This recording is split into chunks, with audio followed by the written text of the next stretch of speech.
రోజు రొట్టెల పండుగ ప్రారంభమైంది. గంధ మహోత్సవం సందర్భంగా భక్తులు భారీగా తరలివచ్చారు. దీనికి సంబంధించిన డీటెయిల్స్ మా కరెస్పాండెంట్ విజయ్ లైవ్ లో అందిస్తారు. Vijay, over to you. Thank you ఋషి. ప్రస్తుతం నెల్లూరులో ఉన్నటువంటి రొట్టెల పండుగ ఇవాళ రెండవ రోజుకు జరిగింది. ముఖ్యంగా రొట్టెల పండుగలోనే అత్యంత కీలకమైన ఘట్టం ఇవాళ సాయంత్రం రాత్రి ప్రారంభమవుతుందని చెప్పుకోవాలి. ఎందుకంటే ఈ గంధపు మహోత్సవానికి భక్తులు భారీ సంఖ్యలో ఇక్కడికి హాజరయ్యేటువంటి పరిస్థితి ఉంది. ప్రస్తుతం మనం ఇక్కడ ఆ స్వర్ణాల చెరువుగా చెప్పుకునేటువంటి నెల్లూరు చెరువు ప్రాంగణంలోనూ ఇక్కడంతా కూడా ఉదయం నుంచి కూడా భక్తులు పెద్ద సంఖ్యలో ఇక్కడికి రావడం జరుగుతుంది. అయితే ఇవాళ సాయంత్రం నుంచి కూడా భక్తుల తాకడి మరింత పెరిగే అవకాశం ఉందని చెప్పి ఆ నిర్వాహకులందరూ కూడా చెప్తున్నటువంటి పరిస్థితి ఉంది. అయితే అటు రాజకీయ ప్రముఖులతో పాటు అధికారులు, అదేవిధంగా మొత్తం సర్వం సంబంధించినటువంటి జిల్లాకు సంబంధించినటువంటి ప్రతి ఒక్కరు కూడా ప్రముఖులు ఇక్కడికి వచ్చి వారి మొక్కులు తీర్చుకునేటువంటి పరిస్థితి ఇక్కడ మనకి స్పష్టంగా కనిపిస్తుందని చెప్పుకోవాలి. ఇప్పటికే అటు పలు రాష్ట్రాల నుంచి, ముఖ్యంగా అటు తెలంగాణ, ఏపీ, అదేవిధంగా కర్ణాటక, కేరళ వంటి సౌత్ ఇండియాలో ఉన్నటువంటి పలు రాష్ట్రాల నుంచి, అదేవిధంగా దేశ విదేశాల నుంచి కూడా చాలా మంది భక్తులు ఇక్కడికి రావడం జరిగింది. అదేవిధంగా ఇది నెల్లూరుకి ఒక ఐకాన్ గా ఈ రొట్టెల పండుగని చెప్పుకోవచ్చు. ఎందుకంటే ప్రతి ఒక్క రాజకీయ ప్రముఖులు కావచ్చు, అదేవిధంగా అధికారులు కావచ్చు, ఇతర పుర ప్రముఖులు ఎవరైనా సరే ఖచ్చితంగా ఈ రొట్టెల పండుగలోకి వచ్చి వారు ప్రతి ఏటా ఇక్కడ మొక్కును తీర్చుకునేటువంటి పరిస్థితి ఉంది. ప్రస్తుతం ఇక్కడ ఆ రొట్టెని పట్టుకోవడానికి వచ్చినటువంటి మాజీ ఎమ్మెల్యే, సీనియర్ ఎమ్మెల్యేగా ఉన్నటువంటి మాజీ ఎమ్మెల్యే ఆనం వివేకానంద రెడ్డి ఉన్నారు. ఆయనతో మనం ఒకసారి మాట్లాడే ప్రయత్నం చేద్దాం. చెప్పండి సార్, ఇవాళ వచ్చారు, మీరు రొట్టెని పట్టుకోవడం జరిగిందా? మీరు ఏ కోరికని కోరుకున్నారు? ప్రతి సంవత్సరం నా పార్టీ గురించి, ఈ రాష్ట్రం యొక్క బాగోగుల గురించి అడిగేవాడిని, ఆ రొట్టె పట్టేవాడిని. కానీ ఈ సంవత్సరం ప్రత్యేకించి నా నెల్లూరు కష్టాల్లో ఉంది. విష జ్వరాల బారిన, డెంగ్యూ జ్వరాల బారిన, పారిశుద్ధ్యం లోపం వల్ల అనేక మంది ఈ జ్వరాలలో ఉండిపోయారు.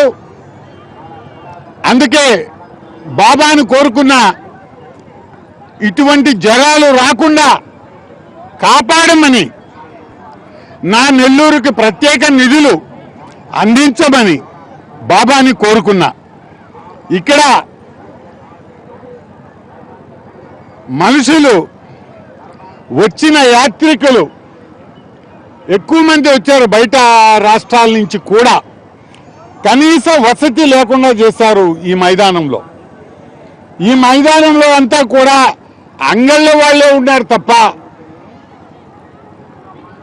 యాత్రికులు లేరు. యాత్రికులందరినీ బయటికి నెట్టేస్తున్నారు. అందుకే యాత్రికుల యొక్క ప్రత్యేకమైనటువంటి శ్రద్ధ పెట్టాలి.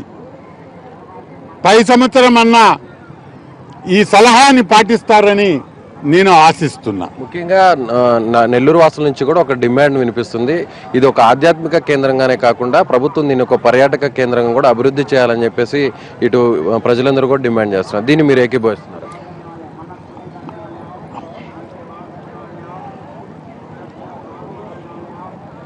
నేను వాటితో ఏకీభవించేదానికి నాకేం అభ్యంతరం లేదు. కానీ గత ప్రభుత్వం 12 కోట్ల రూపాయలని నిధుల్ని ఈ ప్రాంతపు అభివృద్ధి కోసం వెచ్చిస్తే, టెండర్లు అయిన తర్వాత, ఈ ప్రభుత్వం వచ్చిన తర్వాత వాటిని అన్నిటినీ క్యాన్సిల్ చేశారు.